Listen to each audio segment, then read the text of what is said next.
రండి ప్రార్థన చేసుకుందాం. పరమ తండ్రి దేవా యేసుక్రీస్తు ప్రభువా, ప్రియ రక్షక, వాక్యం ధ్యానిస్తుండగా మనోఆత్మ నేత్రము తెరవండి. విని గ్రహించి అర్థం చేసుకొని వాక్యానుసారం జీవించులాగా మీరే మా అందరితో మాట్లాడండి. యేసు నామమున ప్రార్థించి ఈ వాక్యోపదేశం ప్రారంభిస్తున్నాము తండ్రి. ఆమేన్. అపోస్తల కార్యము 8వ అధ్యాయము 9వ వచనం నుంచి మనం గమనిస్తూ వస్తా ఉంటే ఇక్కడ ఒక వ్యక్తిని గురించి రాయబడి ఉంది. ఎవరా వ్యక్తి? సీమోను, గారడీ వాడైన సీమోను. 21వ వచనం అయితే ఆయన గురించి ఈ మాట మాట్లాడింది. నీ హృదయం దేవుని ఎదుట సరి అయినది కాదు కనుక ఈ కార్యమందు నీకు ఫలింపులు లేవు. మన హృదయము దేవుని యందు సరిగా లేకపోతే అసలు మనం ఏం చేసినా కూడా దాంట్లో ఫలింపులు లేవు కదండి. ఒక పెద్ద మీటింగ్ పెట్టండి, దశమ భాగాలు ఇవ్వండి, దేవునికి ఏదైనా చేయండి, ప్రయాసపడండి, ప్రార్థించండి, పరిగెత్తండి, దేవుని కోసం నిత్యం నాది అది చేసా ఇది చేసా ఎన్నైనా చెప్పుకోండి. కానీ ప్రాముఖ్యమైన ఒకటి ఉంది. 21వ వచనం మనకు తెలిపేది, నీ హృదయము దేవుని ఎదుట సరి అయినదా కాదా. సరి అయినదా కాదా. ఒకవేళ హృదయం సరిగా లేకపోతే నీ ప్రయాసం అంతా కూడా జీరో. దాంట్లో నీకు ఫలింపులు లేదు. నువ్వు చేసే అన్ని లెక్కలోకి రావట్లేదు, కానీ ఏది లెక్కలోకి వస్తుంది? ఎందుకంటే దేవుడు హృదయాంతరంగములను, చెప్పండి, హృదయాంతరంగములను ఎరిగి ఉన్న దేవుడు పరిశీలిస్తాడు. ఆయన నీ హృదయం ఎలాంటిది మా అందరికి ఏం కనపడుతుంది? నీ బాహ్య ముఖమే కనపడుతుంది. అబ్బా రెగ్యులర్ గా ఆరాధనకు వస్తాడు, ఆయన అదే రెగ్యులర్ గా ప్రార్థన చేస్తాడు, చక్కటి పాటలు పాడతాడు, వాక్యం చదువుతాడు, అంతే కదా. నన్ను ఏం చూస్తాడు? పై రూపాన్ని ఎంత భక్తులు కదా. మాకు అంతవరకే తెలుసు, ఎవరైనా అంతవరకే అనలైజ్ చేయగలం. కానీ వాటన్నిటి మించి అనలైజ్ చేయగలిగిన వాడు ఒకడు ఉన్నాడు. ఆయనే పరమ తండ్రి అయిన దేవుడు, ప్రభు అయిన యేసుక్రీస్తు. ఆయన నేరుగా హృదయంలోకి తొంగి వస్తాడు. హృదయం ఎట్లుంది? అన్ని బాగానే ఉన్నాయి, వెళ్ళని తోడు చాలా మంచి పనులే చేసావు, బట్ నీ హృదయం ఎలా ఉంది? ఒకవేళ అది సరి అయినది కాకపోతే మాత్రం దేవుని నుంచి ఏ మేలు నువ్వు పొందలేవు, దైవ కార్యాలు నీ జీవితంలో జరగవు. అసలు దాంట్లో నీకు ఫలింపులే లేవు అన్నాడు. ఆ మాట, దాంట్లో ఫలింపులు లేవు అని అంత క్లియర్ గా రాస్తూ ఉంటాడు. అసలు ఎవరు ఈ గారడీ సీమోను అనేది 9వ వచనం నుంచి మనం గమనిస్తే అక్కడ క్లియర్ గా ఆయన యొక్క పరిచయం ఉంటుంది. చూడండి, సీమోను ఒక మనుషుడు, సీమోను అని ఒక మనుషుడు లోగడ పట్టణంలో గారడీ చేసు తనెవడు ఒక గొప్పవాడని చెప్పుకొనుచు సమరయ జనులను భ్రాంతి పరచుచుండెను. ఇతను సీమోను అంటే గారడీ వాడు, గారడీ చేసు బతికేవాడు. గారడీ అంటే ఏం చెప్పండి? కొన్ని చేస్తారుగా, మ్యాజిక్ షో లాంటివి చేస్తా ఉంటారు కదా, నాకు చూడడానికి భలే ఉంటుంది. అవునా? వాడి చేతుల్లోనే కనపడినట్టుంటుంది. ఆ బంతి సడన్ కనిపిస్తే వాడు మన జేబులో నుంచి వేస్తాడు. మన జేబులో బంతి వేసిందో కూడా మనం ఒక అర్థం కానంత ఇదిగా ఉంటుంది. కాబట్టి అంత ట్రిక్స్ అన్నమాట. అవన్నీ కూడా కొన్ని టెక్నిక్స్. అక్కడ పెద్ద మాయ ఉండదు, మంత్రం అనేది ఉండదులే, కానీ అవన్నీ కొన్ని ట్రిక్స్, ప్రాక్టీస్ తో కూడిన కొన్ని ట్రిక్స్. అలాంటి ట్రిక్స్ చేస్తూ వాడు పుట్టపోసిన జీవనోపాధి చేసుకుంటా ఉంటాడు. ఊరంతా కూడా అబ్బో గారడీ సీమోన్ అంటే మామూలు కాదు, Simon the magician is not an ordinary man. చాలా గొప్ప గారడీ చేయగలడు, చాలా గొప్ప మ్యాజిక్ చేయగలడు, చాలా ప్రసిద్ధి చెందినవాడు, చాలా ప్రముఖుడు, అట్లా ఫేమస్ అయిపోయాడు. ఆ పట్టణం అంతా కూడా ఆయన ఫేమస్ అయిపోయాడు. కొద్దివాడు మొదలుకొని గొప్పవాడి మటుకు అందరూ ఏమంటున్నారట? దేవుని మహాశక్తి అనబడిన వాడే ఇతడు అని చెప్పుకోవచ్చు. అతని లక్ష్య పెట్టిరి. కొద్దివాడు మొదలుకొని గొప్పవాడి వరకు అందరూ అందరూ కూడా అంటే ఆ పట్టణంలో చిన్న చిన్నక పెద్ద ప్రతి ఒక్కరు ఒకసారి మొదట అందరూ కూడా ఏమనుకుంటున్నారట గారెడి సీమోను గురించి దేవుని మహాశక్తి అనబడి దేవుని మహాశక్తి అనబడిన వాడు ఇతడే అని చెప్పుకొని అతను లక్ష్య పెట్టింది. ఆయన అంటే దండాలు పెట్టడం, ఆయన ఒక్కసారి మా ఇంటికి భోజనానికి పిలవాలనుకోవడం, ఆయనతో కలిసి ఒక చిన్న ఫోటో తీసుకోవాలనుకోవడం, ఆయన పక్కన నిలబడాలనుకోవడం, ఆయన టచ్ చేయాలి, షేక్ హ్యాండ్ చేయాలనుకోవడం. ఎవరైనా ఫేమస్ ఉన్నారంటే ఏమనుకుంటారు ఎప్పుడైనా కూడా కలవాలా అది. ఎందుకంటే మామూలు వాళ్ళు కాదు. దేవుని యొక్క మహాశక్తి సాక్షాత్ ఎవరి మీద ఉంది? సీమోను మీద. ఏ సీమోను? గారడీ వాడైనా సీమోను మీద. లేకపోతే ఇలాంటి అద్భుతాలు ఎలా చేయగలరు, ఇలాంటి ఆశ్చర్య కార్యాలు ఎలా చేయగలరు? సాక్షాత్తు దేవుని శక్తి ఇతడు అని ఊళ్ళో ఉన్న వాళ్ళందరూ కూడా ఆయనను లక్ష్య పెట్టుతూ వచ్చారు. అతను బహుకాలము గారడీలు చేయొచ్చు వారిని విభ్రాంతి పరిచినందున వారందరూ లక్ష్య పెట్టి ఏం చేశారట? విభ్రాంతి పరిచారు. విభ్రాంతి అంటే వాళ్ళందరి మనసు దోషేసారు. పాపం మామూలు కాదు ఆయన. ఫిక్స్ అయిపోయారు. అందరూ కూడా ఎట్లా ఫిక్స్ అయిపోయారు? మన సీమోను చేసిన గొప్ప కార్యాలు ఎవడు చేయలేడు. మన magician Simon is the great అనే దానికి ఊరంతా ఫిక్స్ అయిపోయింది. ఆ మాట మీద ఊరంతా మిత్ర ఆయన ఎటుపోయినా ఫేమస్. అయితే ఆ ప్రాంతంలో ఫిలిప్ అనే దైవజనుడు, యేసు ప్రభు శిష్యులలో శిష్యుడైన ఫిలిప్ ఆ ప్రాంతంలో పరిచర్యకి వెళ్ళాడు, సువార్త ప్రకటించాడు, అనేకులు దేవుని వైపు నడిపించాడు, అనేకులు దేవుని వైపు తిరిగారు, అనేకులు మారు మనసు పొందారు, అనేకులు బాప్తిస్మం తీసుకున్నారు. అలా బాప్తిస్మం తీసుకుంటున్నప్పుడు మరి ఆ సమయంలో ఈ సీమోన్ అనేవాడు కూడా సువార్త విన్నాడు. ఈ గారడీ వాడైన సీమోను కూడా సువార్త విన్నాడు. సీమోను కూడా ఇదేదో బాగుంది కదా, కొత్త మతం నమ్ముకుంటే గొప్ప పేరు దొరుకుతాయి నాకు అనుకొని మారు మనసు పొందాడు. బాప్తిస్మం కూడా తీసుకున్నాడు. 11వ వచనంలో ఉంటుంది చూడండి. అప్పుడు సీమోను కూడా నమ్మి బాప్తిస్మం పొంది ఫిలిప్పును ఎడబాయకుండా సూచక క్రియలను గొప్ప అద్భుతములను జరుగుట చూసి విభ్రాంతి నొందాను. ఇక్కడ అసలు పాయింట్ వచ్చేది. మామూలుగా ఆయన చేసే పనులకే పట్టణమంతా విభ్రాంతి పొందితే అట్లాంటి సీమోనే విభ్రాంతి పొందే అద్భుతాలు ఎవరి ద్వారా దేవుడు జరిగిస్తున్నాడు? ఫిలిప్ అనే తన సేవకుల ద్వారా జరిగిస్తున్నాడు. ఫిలిప్ ఎప్పుడైతే ప్రార్థన చేస్తే రోగులు బాగైతున్నారో, మంచాన పడ్డవాడు వేసి గంతులు వేస్తూ ఉన్నారు, స్వస్థత పొందుతూ ఉన్నారు, ఊరవారు మాట్లాడుతూ ఉన్నారు, చెవిటి వారు వింటూ ఉన్నారు, గుడ్డివారు చూస్తూ ఉన్నారు. ఇలాంటి అద్భుతాలన్నీ కూడా ఎప్పుడైతే గారడీ వాడైన సీమోను చూశారో, వామ్మో దేవుడు నాకంటే పవర్ఫుల్ ఉన్నాడు, నాకంటే గొప్ప మ్యాజిక్స్ చేయగలుగుతున్నాడు. ఒకవేళ నేను ఇక దూరంగా ఉంటే ప్రజలకు దూరం అయితేనేమో. ఇంతకాలం ప్రజలు ఏమనుకున్నారు? సైమన్ ద గ్రేట్ అన్నారు. ఇప్పుడు ఏమైపోయింది? ప్రజలు ఫిలిప్ ద గ్రేట్ మారిపోయింది. ఫిలిప్పే గొప్ప కార్యాలు చేస్తూ ఉన్నాడు. కాబట్టి ఇలాంటి గొప్పవాడితో నేను కూడా కలిసి, నేను స్నేహం చేసి, నేను సహవాసం చేసి అసలు ఆయన ఎలా చేయగలుగుతున్నాడు ఇలాంటి అద్భుతాలు? ఏదో యేసునామం అంటున్నాడు, యేసునామంలో ప్రార్థిస్తే అద్భుతాలు జరుగుతూ ఉన్నాయి. ఆహా, ఇదే రహస్యం. మారు మనసు పొందన్నాడు, చెరువు నేను మారు మనసు పొందుతా. రక్షణ పొందాలన్నాడు, చెరువు నేను రక్షణ పొందుతా. బాప్తిస్మం తీసుకోవాలన్నాడు, చెరువు నేను బాప్తిస్మం తీసుకుంటా. ఇవన్నీ ఎందుకోసం? ఫిలిప్పు తనకంటే గొప్ప కార్యాలు చేస్తున్నందున. అట్టి గొప్ప శక్తి నాకు కూడా కావాలి, అట్టి గొప్ప అద్భుతాలు నేను కూడా చేయాలి అని వెంటనే ఇతను కూడా బాప్తిస్మము తీసుకున్నట్టుగా మనం ఇక్కడ చూస్తూ ఉంటాం. అయితే బాప్తిస్మం తీసుకొని కొంతకాలం అయినా కూడా ఇంకా పరిశుద్ధాత్మ అభిషేకం అనేది జరగలేదు. బాప్తిస్మం తర్వాత ఒక 40 దినాలు ఉపవాసం ప్రార్థన చేయమని మనం ఖచ్చితంగా, ఎందుకు అది ఒక కండిషన్ గా పెట్టుకున్నాం, ఒక అలవాటుగా మార్చుకున్నామంటే కారణం ఇదే. బాప్తిస్మం తీసుకోగానే యోహాను ఏమంటాడు? నేను నీకు నీళ్ళ ద్వారా బాప్తిస్మం ఇస్తున్నాను, కానీ పరిశుద్ధాత్మ శక్తి ద్వారా నా వెనుక వచ్చేవాడు మీకు బాప్తిస్మము ఇచ్చును. హల్లెలూయా! ఏ బాప్తిస్మం కావాలి? పరిశుద్ధాత్మ కుమ్మరింపనే బాప్తిస్మం కూడా కావాలి. అది అన్నిట్లో కనిపించినట్టు వీటిలో మునిగి వేసేదిగా.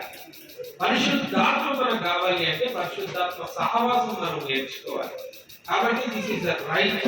యేసు ప్రభు 40 దినాలు అరణ్యంలోకి వెళ్ళి సాతానును శోధించి ఎదిరించి ఆత్మచేత బలపరచబడ్డట్టుగా మీరు కూడా బాప్తిస్మం తర్వాత 40 దినాలు ఉపవాస ప్రార్థన చేసి శక్తిని పొంది శరీర విషయంలో నెలగొట్టబడి ఆత్మ విషయంలో బలపరచబడాలి అని ఆ 40 దినాల ఉపవాస ప్రార్థన ఏర్పాటు చేశారు. ఆ రీతిగా మీరందరూ కూడా బాప్తిస్మం అయితే తీసుకున్నారు కానీ పరిశుద్ధాత్మ కోసం ఎదురు చూస్తూ ఉన్నారు. ఇప్పుడు పరిశుద్ధాత్మ శక్తి వాళ్ళ మీదకి రావాలి అంటే హస్త నిక్షేపణం జరగాలి. ఏంటి హస్త నిక్షేపణం? పరిశుద్ధాత్మ కలిగిన దైవజనులు వారి తల మీద చేతులుంచి ప్రార్థన చేసే హస్త చెయ్యి నిక్షేపణం ఉంచి ప్రార్థన చేయడం ద్వారా పరిశుద్ధాత్మ శక్తి వాళ్ళ మీదకి దిగి వస్తుంది. హల్లెలూయా. అందుకే హస్త నిక్షేపణం అనాయింటింగ్ అనేది సర్వీస్ పెడతామన్నమాట.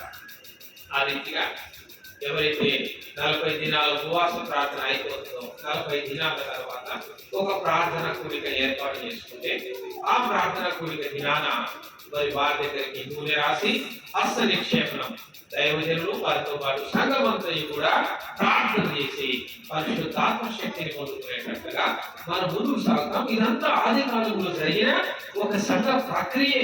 ఆది కాల సంఘ పునాదులే శిలువ సహవాసములు మనకున్నాయి.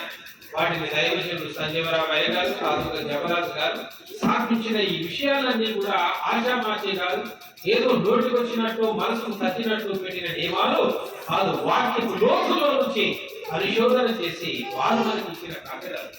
కాబట్టి వాటిని మనం కూర్చో తప్పకుండా ఎందుకు పాటిస్తామంటే వాటి వెనుకున్న కారణాలన్నీ ఇవి.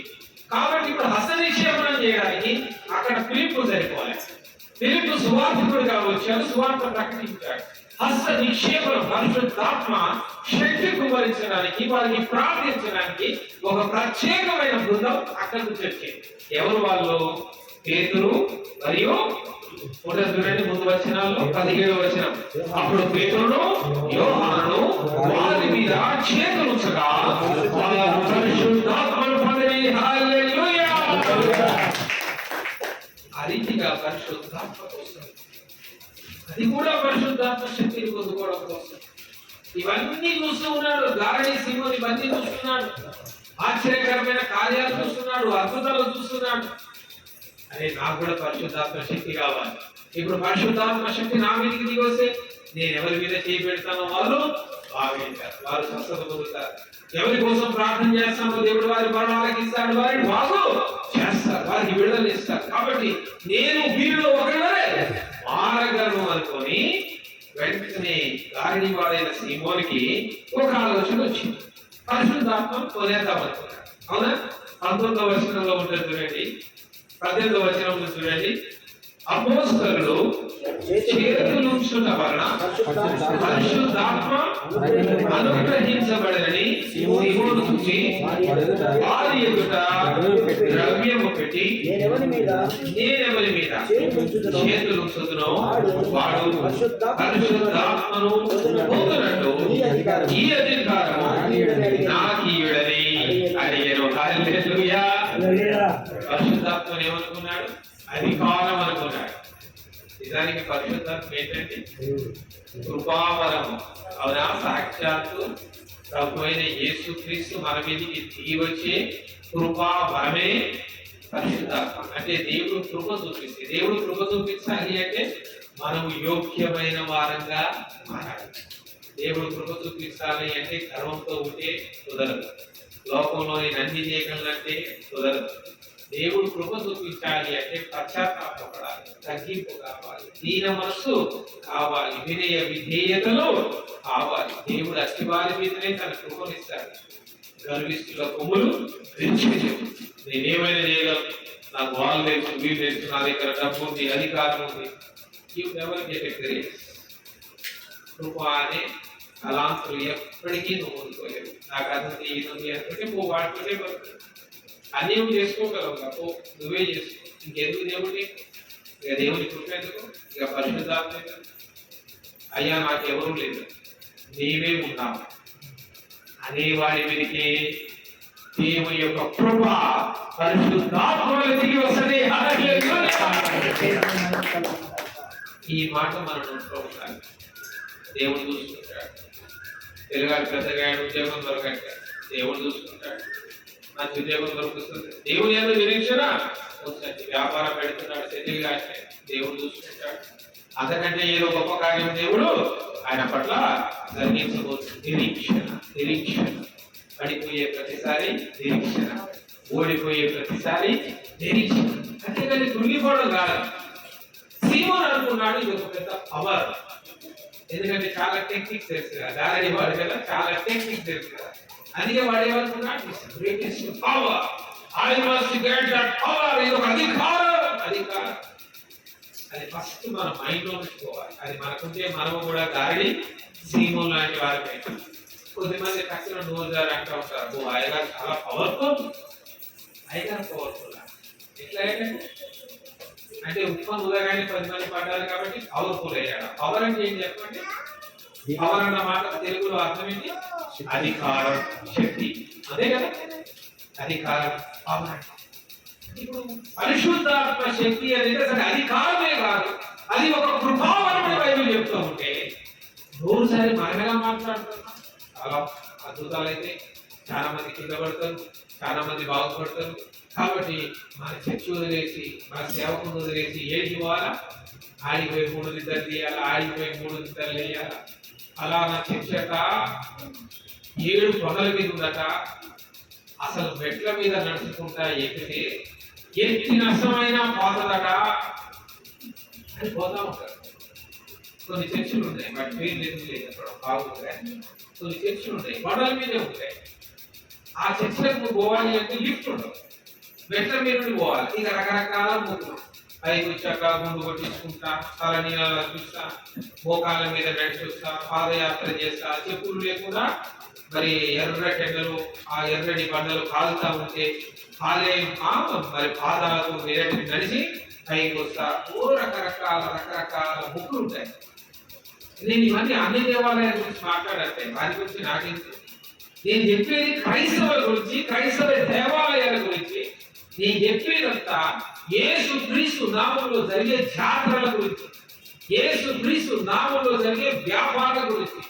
నేను చెప్పేదంతా చర్చి పేరు మీద జరిగే ఒక భయంకరమైన చెడు వ్యాపకాల గురించి. నిజమా చెప్పండి? పండెక్కిపోతే అక్కడే దేవుడు ఉంటాడు. నిజమా? 2 ముగ్గురు నా నామంలో ఉంటే వారి మధ్యలో ఉంటా అన్నాడు. యాకోబు రాయిని తలదిండి చేసుకొని చెట్టు కింద బట్టి యాకోబుతో ఉన్నాడు. నోవాహుతో ఎవడున్నాడని ఏ చెట్టు నుంచి మాట్లాడాడు, అబ్రహాముతో ఎట్లా మాట్లాడాడు.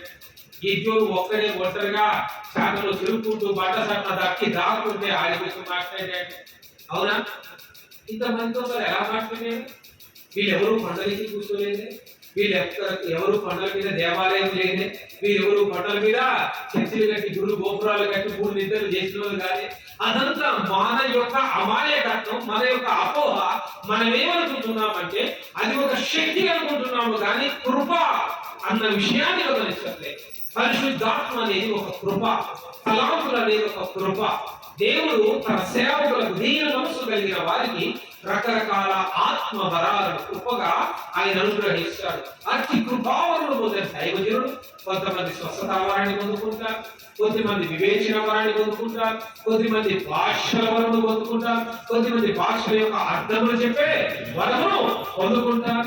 ఈ రీతిగా రకరకాల కృపావరములు పొందుతున్న వారిలో పేతురు, యోహానులు పరిశుద్ధాత్మ వరాన్ని పొందుకున్నారు.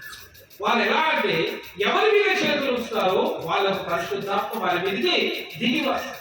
ఈ కృపావరమును ఈ గాడివాడైన సీమోను ఏమనుకున్నారు? అది అధికారాన్ని నేను కొనుక్కుంటే రేపు నేను ఎవరి మీద చేతులు ఉంచినా వాడు పరిశుద్ధాత్మను పొందుకుంటాడు, వీళ్ళలాగే వాడు కూడా రకరకాల గొప్ప కార్యాలు చేయగలరు. కాబట్టి ఆ అధికారం నాకు కావాలి. మరిది కావాలి అంటే పెద్ద ఎత్తున ద్రవ్యం ఇచ్చారు. ఉదాహరణ 19వ వచనంలో వారి ఎదుట ద్రవ్యమును పెట్టి నేను ఎవరి మీద చేతులు ఉంచుదనో వాడు పరిశుద్ధాత్మను పొందునట్లు ఈ అధికారము నాకు ఇవ్వడని అడిగాడు. అంటే ఇప్పుడు ఏంటంటే ఇన్వెస్ట్మెంట్ చేస్తున్నాడు వీడు గారెడి వాడిగా బాగా వ్యాపారం అయిపోయింది కదా. వీడు ఏం చేస్తున్నాడు? ఇన్వెస్ట్మెంట్ చేస్తున్నాడు. ఈ ధనముతో శక్తి పొందాక ఎవడు బాగుపడ్డా ఇప్పుడు నెక్స్ట్ ఏం చేస్తున్నాడు? అది ఒక రేటు పెడతాడు. అవునా? స్వస్థపరిచిన దానికి ఒక రేటు పెడతాడు. దయ్యా నిలబడితే ఒక రేటు పెడతాడు. ఇంట్లో ఉన్న ప్రతి కష్ట నష్టాలకు ప్రార్థనకు రేటు పెడతాడు. గృహ గుడిక పెడితే రేట్ ఇంత, కృతజ్ఞత గుడిక పెడితే రేట్ ఇంత, సమాధి చేస్తే రేట్ ఇంత, దినకార్యాలు చేస్తే రేటు ఇంత. అసలు జరుగుతుందా లేదా? మార్కెట్ లో ఉన్నాయా? అట్లాంటి ఉన్నాయా లేవా? మీటింగ్ పిలిస్తే రేట్ ఇంత ఇస్తేనే వస్తా. ప్రసంగికులండి, గొప్ప గొప్ప దైవజనులు వాళ్ళు ప్రార్థన చేస్తే స్వస్థత అయితే భాషలు మాట్లాడే దైవజనులు. నేను చెప్పేది పుట్టింటి వాళ్ళ గురించి కాదు, నేను చెప్పేది. 20వ వచనంలో పేరు అంటూ ఉన్నాడు, నీవు ద్రవ్యమిచ్చి దేవుని వరమును సంపాదించుకుందునని తలంచుకొనినందున నీ వెండి నీతో నువ్వు ఒక్కడివే కాదు, నువ్వు సంపాదించిన నీ ధనము కూడా నీతో పాటు నశించును గాక. దీవించాడా చెప్పించాడు? అది దీవెనా శాపం? చూసారా? 21వ వచనము తీయగా చెప్తుంది, నీ హృదయం దేవుని ఎదుట సరి అయినది కాదు ఈ కార్యమందు సీమోను మోసగాడు. అంత మోసమేగా. మ్యాజిక్ అంటే ఇది మోసం. చూసేది కూడా నిజం కాదు, అదంతా మోసంతో కూడిన ఒక పిచ్చ, గారడి పిచ్చ. కానీ మారు మనసు లేకుండానే బాప్తిజం పొందాడు. అందరూ తీసుకుంటున్నాడుగా, మరి అందరిలో నేను ఉండాలి, కానీ మారు మనసు లేకుండానే బాప్తిజం తీసుకున్నాడు. పరిశుద్ధాత్మను కొనాలనుకున్నాడు, కానీ ఒక అధికారంగా ఆలోచన చేశాడు. చివరికి శాపగ్రస్తుడయ్యాడు. ఏమయ్యాడు? శాపగ్రస్తుడయ్యాడు. ఒకవేళ దేవుని ఎదుట మానవుని సరి అయినదిగా లేకపోతే దారిని సీమోను పట్టిన గతి మనకు పడుతుంది. మనం ఆశీర్వాదానికి బదులుగా శాపగ్రస్తులుగా మారుతాం. కాబట్టి రండి ఒకరిద్దాం, మన జీవితాన్ని మనం సరి చేసుకుందాం. గారడి సీమోను జీవితంలో నేర్చుకున్న పాఠమే మన హృదయము దేవుని ఎదుట సరి అయినదిగా ఉండాలని అతి కృప అదేన దేవుడు ప్రభువైన యేసయ్య మనందరికీ అనుగ్రహించినట్లుగా ప్రార్థన చేసుకుంటాం.